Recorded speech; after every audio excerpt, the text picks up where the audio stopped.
What we do here is go back.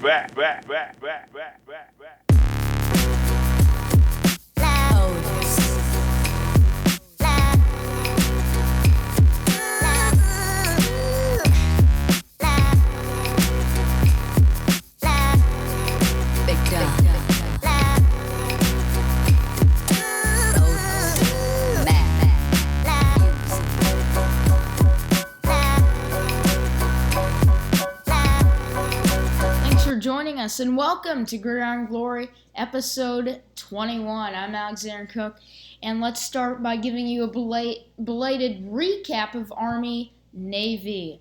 In Vern Lundquist, one of the greatest to ever do it, final game as a play-by-play announcer for the SEC on CBS and CBS College Football at M&T Stadium, Saturday, December 10th. It started at 3 p.m. Eastern Time. The Army Black Knights upset the Navy midshipmen 21-17. 15 years in the making, they snap a 14-game losing streak in the series. It also dawns a new beginning for our country because soon Donald Trump will be taking over. He was in attendance, and I'm not going to give you my view on what he said, but he said that it wasn't the best football, but it was very good football. So, you find articles that are obviously going to say, well, he didn't seem impressed by the quality of the Army-Navy football game. And, it was 14-0 Army at that time and a lot of turnovers. So, perhaps he had some good reasoning, but I'm not going to comment on that. And also, he may have good reasoning there, but should we really be upsetting our armed forces? We've done so much for this country by saying, it's not the best football. Well, they are some of the best people, and maybe we should respect that. At the same time, he likes to say he tells it as is, so I'm not really going to comment on that, give my opinion on that. I think you can do that for yourself. And for Army, they scored 14 points to nothing in the first half, like I said. And then Navy came out firing, 17 total points in the second half, but Army's 7 points got the job done. And Coach Corso wasn't too happy in that game, I don't think. Big Navy fan right there. Let's turn to the NFL highlights right now. Chiefs took on the Raiders, and the Chiefs got a solid win. 21-13. Chiefs, Thursday Night Football. Al Michaels, Chris Collinsworth, Heather Cox, the whole crew. And now the Raiders and the Chiefs are 10-3. But because the Chiefs won the most recent head-to-head, that means that the Chiefs are ahead in the AFC West. Two strong teams in the AFC collided for once on a Thursday night. You have a good game. And that was perhaps even the most featured game of the week. Packers-Seahawks was pretty featured though too. And of course, Giants and the Cowboys. Let's move on to more NFL highlights. It's time for the Sunday, December 11th highlights. Steelers took on the Bills. It was snowy. The conditions were terrible. And you'd think that the Bills would be able to capitalize. Steelers said, and the money rained in. Steelers won 27-20 as the Steelers advanced to 8-5 while the Bills fall to 6-7. Let's move on to the Broncos taking on the Titans. Low scoring. The Broncos had the defense. But their offense just can't do anything. Although Trevor Siemian had 334 yards, but just one touchdown. Top rusher for Denver, though? Justin Forsett. And guess how many yards he had? 17 yards for no TDs. That's the way it goes. Titans win 13-10 as they advance to 7-6, while the Broncos fall to 8-5. in a fun game, the Washington, I'm going to say this for some people. I'm going to say there's a lot of controversy around what you call Washington and just like Philadelphia Eagles. They played the Philadelphia Eagles, so I'm just not going to say it for those people. But if you disagree, please feel free to get in a Twitter fight on Twitter. Yeah, doesn't that make sense? You get on Twitter fights on Twitter. Smart. My skills. It's at the football kids. You can argue. You can do whatever you want. Just be smart about it. Actually, don't be smart. I like lunatics. I'm not calling you a lunatic because you're not. Washington beat the Philadelphia Eagles, who came out firing at the beginning of the season, but then it all came apart. 27-22. Your final, Washington 7-5-1 now, and the Philadelphia Eagles 5-8 now. Coming down here, we have the Cardinals taking on the Miami Dolphins. And this one, let's just say it was a lot. And I mean a lot of fun. As the Cardinals barely, and I mean just barely, lose to the Dolphins. Here's your final score. 26-23. It was that close. Just that close. And it was because, despite Arizona scoring 14 points in the fourth quarter, it was just not enough to stop the Miami Dolphins. Moving on, Vikings took on the Jaguars and handily took them down. Vikings now 7-6. Jaguars 2-11. But hey, Jaguars head to head. I will pick them. I guarantee this 100%. I'll pick them over the Cleveland Browns. And you know what that means. Cleveland probably lost. But how can Cleveland lose all their games? Just because they can. Skills. 25-16 Vikings, your final. Texans took on the Colts in another thrilling game as the Texans hold on to win 22-17. Brock Osweiler not having the best of years, not having the best of days. He's just 147 yards for no touchdowns, but Lamar Miller got the job done for Houston on the ground, 107 yards for 1 touchdown. Texans now 7-6. Colts now at 6-7, despite Andrew Luck having a good day, and I mean a good one. 276 yards, 2 touchdowns, and on the ground they struggled. Frank Gore had 41 yards and no TDs. Chargers took on the Panthers, and in this one, the Panthers dominate. 28-16, your final. You'd think it'd be worse, but it wasn't, as Phillip Rivers had a great day. Philly Rivs! 236 yards, 2 touchdowns, but despite Cam Newton having 160 yards and 1 touchdown, and then Jonathan Stewart barely edging K Farrow of the San Diego, Kenneth Farrow. I had a little trouble with names today. Apologize. As he barely edged Kenneth Farrow with 66 yards and 1 touchdown as the leading rusher. Farrow had 55 yards and no touchdown. So despite that, a convincing win for the Carolina Panthers as they look to come back, make a playoff bid, and they're actually somewhat in the hunt because right now Chargers 5-8, but Carolina also 5-8 and looking decent right now. Bengals also in the hunt at 5-7-1. I don't really need to go through this because you know that Cleveland's terrible. They're 0-13. Your final is 23-10 Bengals. And let's create an imaginary matchup, shall we?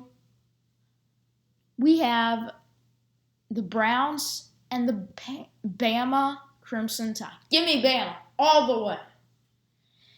And we had more bad teams play pretty good teams.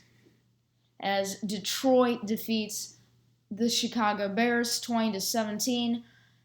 Bears now just 3-10. Detroit 9-4. Do we see a firing in John Fox's future? He had success in Denver, but not having it right now in Chicago. A matchup of two terrible teams. That means it should be close, right? Jets, 49ers. Jets get the win, 23-17. So they advance to 4-9. 49ers fall to 1-12. Now, you know what? I think we need to see a 49ers-Browns game, or at least like some bad team playoff. Maybe we'll throw in the Jets just to win the playoff, and we'll add in the 49ers. We'll add in the Bears and the Browns, some of the worst teams. And what about another bad team? We have the Rams at just 4-9. Yeah, you know what? Forget about it's hard to say. Okay. Los Angeles Rams got walloped, and I mean walloped, by the Atlanta Falcons. 42-14. Atlanta advances to 8-5. Rams fall to 4-9. More late afternoon action. Saints took on the Bucks. And Saints right now fall to 5-8, while the Bucks looking impressive these past few games, riding a winning streak. They win 16-11, low scoring, but they get the job done at home. And here's a high scoring game for you. We had the Seahawks and the Packers. It was America's Game of the Week. Well, technically, all the late afternoon games on Fox are America's Game of the Week. But this was the one people cared about. Okay? And it was at Lambeau Field. It was a little bit snowy. Yeah. It's kind of cold, and it was Lambeau-ish. And what happened, I mean, we thought the Seahawks would win this. Don't even try and argue unless you're a Packers fan. And then the Packers just whipped the Seahawks 38-10. Packers are in the mix. And then Sunday Night Football carried the game of the week. It was the Cowboys and the Giants. Who could take home the win? Would it be high scoring, two high potent offenses? Nay. You know, I think you say, I think no in Spanish is just no. I think so, yeah. All right, 10-7 your final. Giants win it. Low scoring. And once down 7-0, Giants come back and win 10-7. And Cowboys take their second loss of the season, now sitting at 11-2. Giants at 9-4. And Monday Night Football, decent game. And a rivalry game. Ravens take on the Patriots, and the Patriots held on at the end. It was never a lot of turnovers for the Patriots, especially on special teams, but really Patriots own this game. 30-23 your finals. The Patriots move on to 11-2, and the Ravens, still kind of in this mix with a good defense, fall to 7-6. They didn't show a good defense that night, just saying. All right, now let's take a look at your NFL power rankings. And here we go. Let's take a look. And these are the power rankings, by the way, according to a website, NFL.com. So I'm going to give you my opinion on that ranking, and I'm just going to say yes, no, or maybe so, if I don't really know. Or I can't really tell. Yeah. Yes, no, maybe so. Let's go. And we'll start down here at number 32, the Browns. No way. I mean, 0-13 is not bad. Yeah. Yes, a million times. And because I have one win, number 31, the 49ers, 112. Yep, yes. Jaguars 2-11, and yes, number 30. Jets number 29. Yes. Yeah, I'll take that. Rams can be ahead at number 28 at 4 and 9. And I agree. Because you have a good defense that got just destroyed. You got trounced and, any other nice vocabulary you'd like to use. And yeah, I'm just kind of agreeing with this until we get to some mediocre teams. Number 27, 3 and 10 Bears. I mean, well, it's a new start for the Bears, and Bears didn't do too well, but I mean, they were competitive. 2017 was year 5. They're somewhat competitive against the Lions, so I'm going to give them number 27. I agree with this. They're at 3 and 10, of course. Number 26, 5 and 8 Eagles just keep falling down the list. I agree. Number 25, 5 and 8 Chargers. I mean, they look terrible against Carolina. Keep falling down the list. Number 25, I agree. Number 24, Saints. And 5 and 8, and I agree with this because, I mean, you have the Bucks and you stayed in the game. That's the main thing. And then number 23, the Cardinals. They're a better team than their 5-7-1 record suggests, and they're at number 23. They've fallen after losing to the Dolphins and just can't finish games. But I'd probably put them above the Panthers, even though they took care of business against the Chargers the other day, just by one spot. But overall, correct. And number 22, according to this, is the 5 and 8 Panthers. I've moved them down. And then 1. And then the Bengals, they won. I mean, they won 23-10, and that's a decent win. Number 21, find some 1 Bengals. I agree with this at number 21. Number 20, 6 and 7 Bills. They keep losing. I agree. Number 19, impressive 7 and 6 Titans moving up.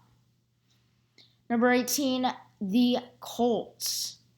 And I don't know how they lost to the Texans. Don't ask me how. But number 18, I agree.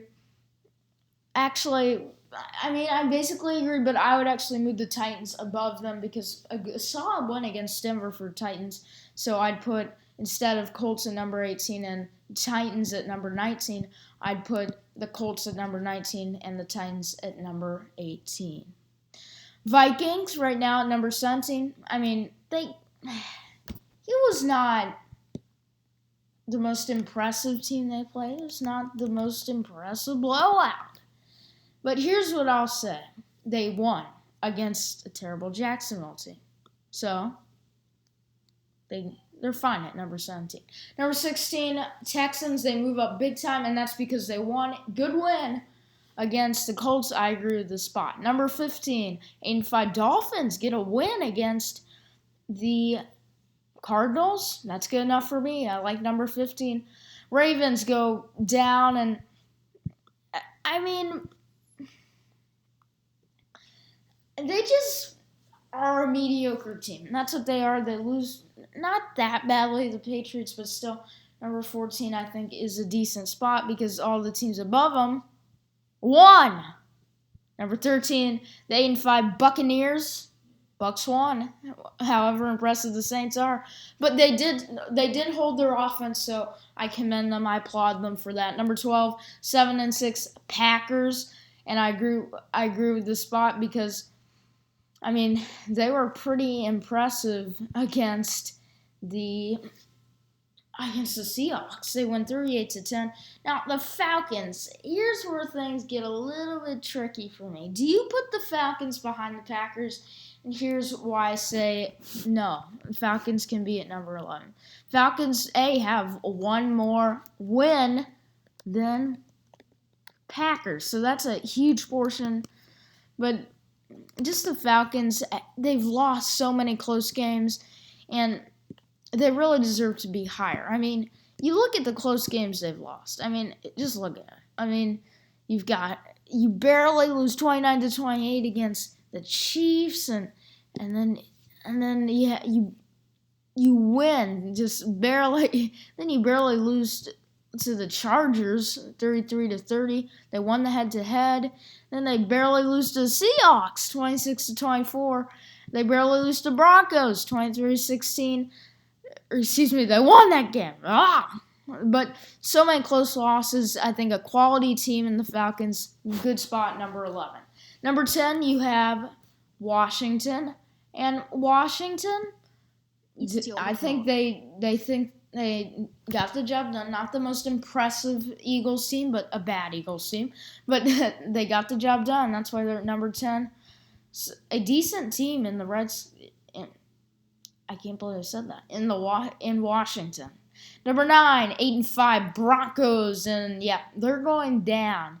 And you might even make the case for them to go even further down. And, I might agree with that, putting them at number 12, probably. Moving the Packers down, putting them at number 12, and just kind of how it slide up. But so no here, but everything else, if I don't say anything, I agree with it. Really, they need to go further down, but it was a close game. Trevor Siemian had a decent game, so it's an okay spot, but I'd say no. Go down. Number 8, Giants, 9-4, and I'm going to say no, because they need to be higher in this. These guys need to be up. You beat the Cowboys, and that's pretty darn impressive, and you don't move up? I don't agree with that. I think they should jump both, listen to this, both the Steelers and the Seahawks to be at number 5. Excuse me. Actually, you need to be ahead of the Lions, too. But the Lions barely hold on, number 7, against the, of all teams, Chicago Bears. But they held on. So, I'm going to say yes, but probably in my Giants move up, then they'd go down. But still, anyway, Number 6, Steelers, and they had an impressive win against the Buffalo Bills. 27-20, I'd probably move them down just one spot because, like I said, about my move up the Giants craze. But I mean, it's a decent spot, good area, so I'd say no, but, they got the idea right. Number 5, the Seahawks only went down 1, and they lost to the Packers. I think they should move down further, but once again, so really no, but it's in the general vicinity, and I'd probably move them down 2 spots from number 5 to number 7 with my Giants move up. And then now, no more talk of Giants move up. Number 4, Raiders. It was a tough loss for the Raiders, but they 10-3, higher than all these other guys like 8-4-1 Seahawks and in that 8-5, 9-4 ball club. So that's why I'm going to put the Raiders. They can just stay there. Number 3, so I agree with that. Number 3, the Chiefs, 10-3. Great win over the Raiders. Love that spot. Now, number 2, the Cowboys have stayed in it against Giants. The only 2 losses they have this season were to the Giants. So, they moved down 1 spot, but I think they still have a lot of potential, and we'll want to see that Giants-Cowboys rematch in the NFL playoffs, but definitely just 1 spot is fine with me.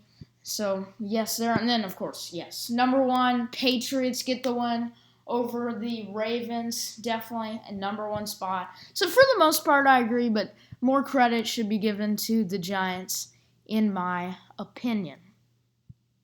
Well, when we come back next time on Gridiron Glory, episode 22, we're going to explore Thursday Night Football, TNF, as things should get interesting with the Rams and the Seahawks. I give you my pick and my analysis in this West Coast matchup.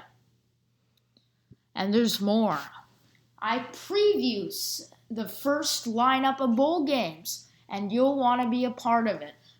Everything from just the normal everything from just the Camellia Bowl to the big old Las Vegas Bowl. Brent Musburger, Jesse Palmer will be there. I'll give you my picks and my analysis all next time, Friday on Gridiron Glory. Thursday on Gridiron Glory. Well, I'm Alexander Cook, and that's all for episode 21 of Gridiron Glory. Please check out my blog at gridironglorysportsblog.weebly.com. That's gridironglorysportsblog.weebly.com. Check me out on Twitter at @thefootballkids, and please follow, have a conversation with me. I'll argue with you as much as you would like, which is a lot, probably. And check us out elsewhere. Facebook by searching Gridiron Glory Sports Podcast or by searching Gridiron Glory for my personal account, which are about the same thing, but not as active on Facebook as I am on Twitter. And there's more. Gridiron Glory takes the next step as we're on Google Plus too. Just search Gridiron Glory Sports Blog and follow us as easy as 1, 2, 3, click. If you have a Google account, and please subscribe to our YouTube channel. All you need to do is create a YouTube account. It's that easy. If you have a Gmail account, you basically have a YouTube account. And one more thing. Please, if you do one thing, spread the word. Once again, I'm Alexander Cook, and that's all for this beautiful Tuesday edition of Gridiron Glory. See you Friday, and have a great, see you Thursday, and Friday, and have a great week in basketball, any sport, and, well, we'll see you before the football begins. See ya.